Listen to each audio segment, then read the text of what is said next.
हिंदवी स्वराज्याचे छत्रपती चा मुजरा करतो। भारतीय राज्यघटनेचे शिल्पकार भारतरत्न डॉक्टर बाबासाहेब आंबेडकर यांना अर्पित करतो। देशाचे कर्तव्यनिष्ठ प्रधानमंत्री माननीय नरेंद्र मोदीजी यांच्या नेतृत्वात स्वदेशी 4G मोबाईल नेटवर्कचा जो आपण प्रारंभ करतोय, कार्यक्रमामध्ये मंचावर उपस्थित असलेले लोकप्रिय उपमुख्यमंत्री श्री एकनाथराव शिंदेजी, केंद्रीय राज्यमंत्री रक्षाताई खडसे, मंत्रिमंडळातील आमचे सहकारी चंद्रकांत दादा पाटील, माधुरी,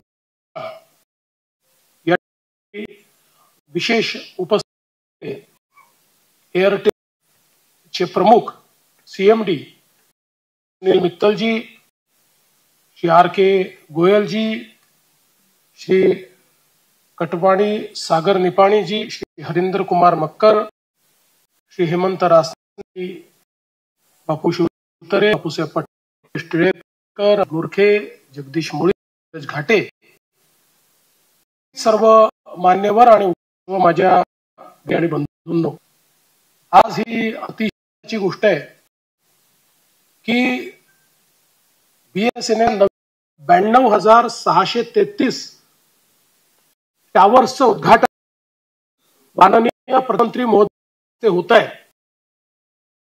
त्यामध्ये ते उद्घाटन करणार आहेत आणि आपण इथनं लिंकवर त्यांच्याशी जुडले।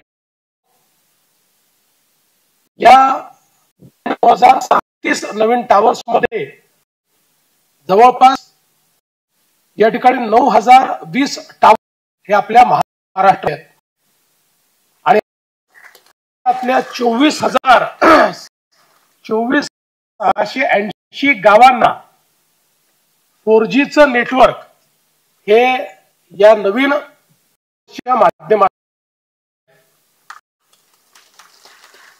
आपल्याला कल्पना आहे की 21 शतकाच्या सुरुवातीला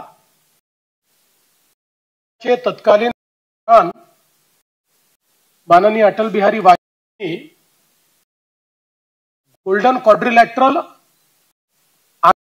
प्रधानमंत्री योजना, दोन महत्वाच्या योजना सुरू केल्या।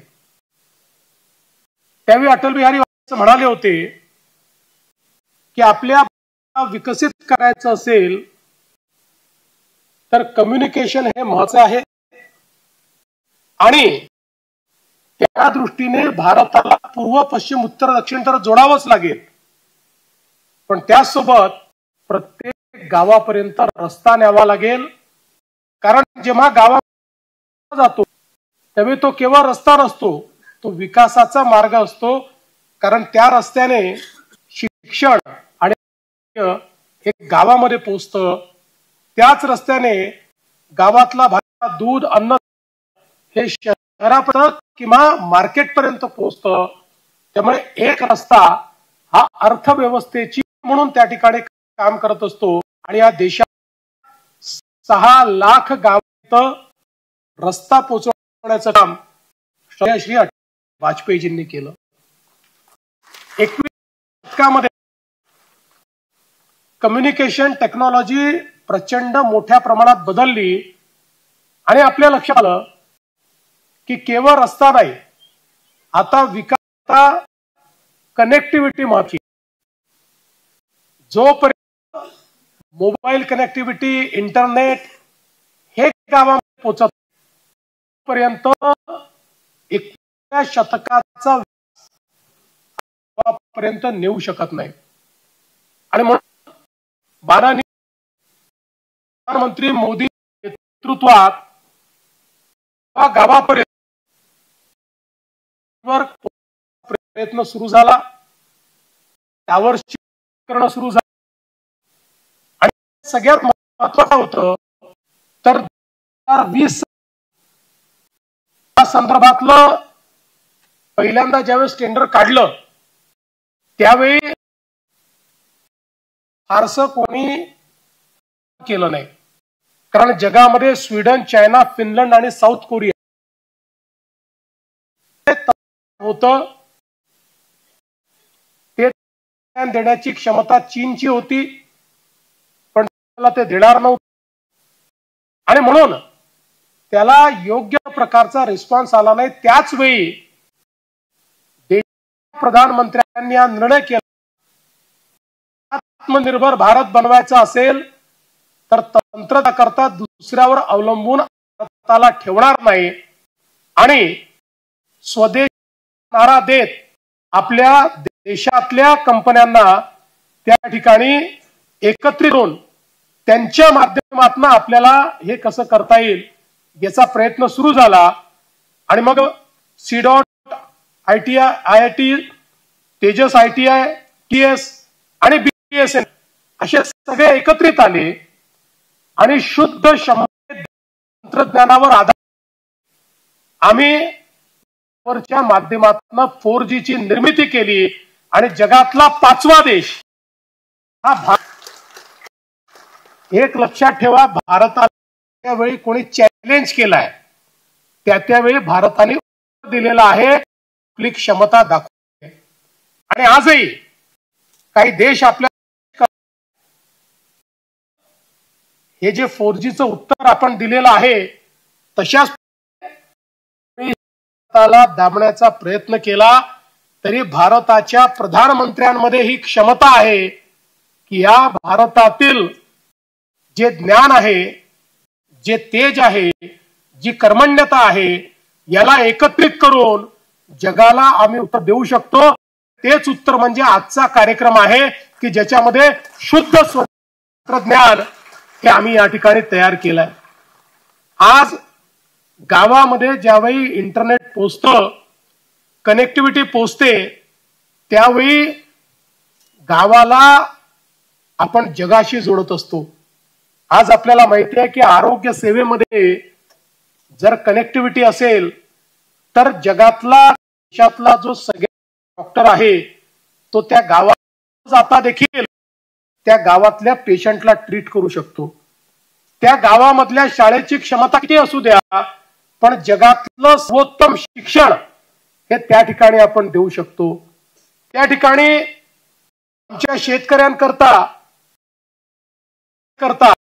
जी व्यवस्था आहे ती व्यवस्था आपण उभी करू शकतो आणि त्यांना वातावरणातल्या बदलाचा काम होतोय संदर्भातले अलर्ट हे आपण देऊ शकतो, जेणेकरून ते आज आता नुकतंच आपण सातनवरीला स्मार्ट विलेज तयार केलं. इंटरनेट ऑफ थिंग्स आणि आर्टिफिशियलचा उपयोग आपली जी शेती आहे ती देखील स्मार्ट केली, सर्व प्रकारचा स्मार्ट केल्या. हे का शक्य? शेतकऱ्याच्या जीवनामध्ये जर परिणाम करायचा असेल तरी देखील कनेक्टिव्हिटी हवी, उद्योग आणायचा असेल तरी देखील कनेक्टिव्हिटी हवी, मार्केट ऍक्सेस हवा असेल तरी देखील कनेक्टिव्हिटी हवी. त्यामुळे एक कनेक्टिव्हिटी ही संपूर्ण व्यवस्थेला बदलते आणि त्या व्यवस्थेमध्ये पारदर्शिता देखील आणते. याचं कारण काय आहे तर तंत्रज्ञानाचा सगळ्यात मोठा फायदा असा आहे, एखाद्या व्यक्तीला जेव्हा तुम्ही एखादी गोष्ट मागता त्यावेळी ती व्यक्ती तुम्ही श्रीमंत आहे की गरीब आहे पाहू शकतं, की जात पात भाषा धर्म पाहू शकतो. तंत्रज्ञान व्यक्ती बघत नाही, त्याचा जात धर्म बघत नाही, तो गरीब आहे की श्रीमंत आहे बघत नाही. तंत्रज्ञान जो पहिले येईल त्याला पहिली सर्व्हिस देतं. त्यामुळे तंत्रज्ञानामध्ये कुठलंही VIP कल्चर नाही, तंत्रज्ञानामध्ये कुठेही वरचा आणि खालचा असा भेद नाही.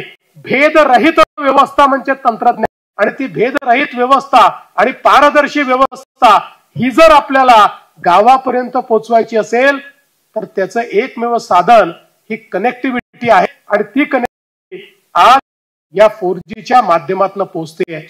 आणि सगळ्यात महत्वाचं टावर्स तयार आहेत, 4Gचे टावर तरी स्केलेबिलिटी याच्यामध्ये, कारण मोदीजींनी पहिल्यांदाच सांगितलं 5G असेल किंवा त्याच्यानंतरचा 6G असेल, याच्यामध्ये भारत जगाच्या मागे राहणार नाही। 4G पर्यंत जगाने तंत्रज्ञान आणलं आणि आम्ही मग त्या तंत्रज्ञानासोबत गेलो। आता तंत्रज्ञान आणणारे आम्ही असणार आहोत, त्यामुळे जगाच्या एक पाऊल पुढे आम्हाला जायचंय हे आमच्या प्रधानमंत्री मोदयांनी सांगितलं। त्याच दिशेने आपला देश चाललेला आहे आणि म्हणून आज हे जी वेगवेगळी क्षेत्र आहेत या क्षेत्रांमध्ये एक मोठा परिणाम होताना आपल्याला पाहायला मिळतोय।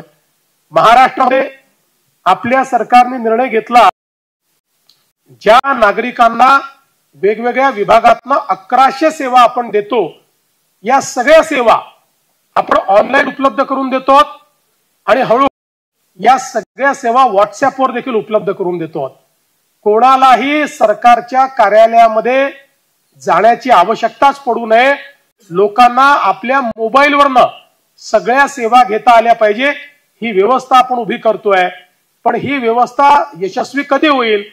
ज्यावेळी चांगली कनेक्टिव्हिटी 4G ची कनेक्टिव्हिटी ही गावोगावी पोहोचेल, त्यावेळी मग गावातल्या व्यक्तीलाही काही अडचण येणार नाही। त्याला जी सेवा पाहिजे त्याकरता ग्रामपंचायतच्याही कार्यालयात जायची आवश्यकता नाहीये, तालुक्यालाही जायची आवश्यकता नाहीये। आपल्या मोबाईलवर सगळ्या सेवा तो प्राप्त करू शकेल आणि यातल्या तर 90% लोकांना ज्या सेवा लागतात त्या सेवा पुढच्या 2च महिन्यामध्ये आम्ही एंड टू एंड या डिजिटाइज करतो आहोत। म्हणजे त्यातनं होणार असं आहे की एखाद्याने एखाद्या सेवेकरता अप्लाय केला तर त्याची फाईल कोणाच्या टेबलवर आहे हे देखील त्याला पाहता येईल आणि वेळेमध्ये ती सेवा त्याला प्राप्त झाली की नाही हे त्याला त्याच्या मोबाईलवरच कळेल आणि झाली नाही तर त्या अधिकाऱ्याला फाईन करा अशा प्रकारचा अर्ज देखील त्याला देता येईल। अशा प्रकारची व्यवस्था आता महाराष्ट्रामध्ये आपण उभी करतो आहोत। आपला जो कायदा आहे त्या कायद्याची खऱ्या अर्थानं अंमलबजावणी आपण करतो आहोत। पण या सगळ्या गोष्टीचा बॅकबोन काय आहे? त्याचा बॅकबोन आहे कनेक्टिव्हिटी, त्याचा बॅकबोन आहे या ठिकाणी ही जी काही इंटरनेटची सिस्टीम आहे ही सिस्टीम।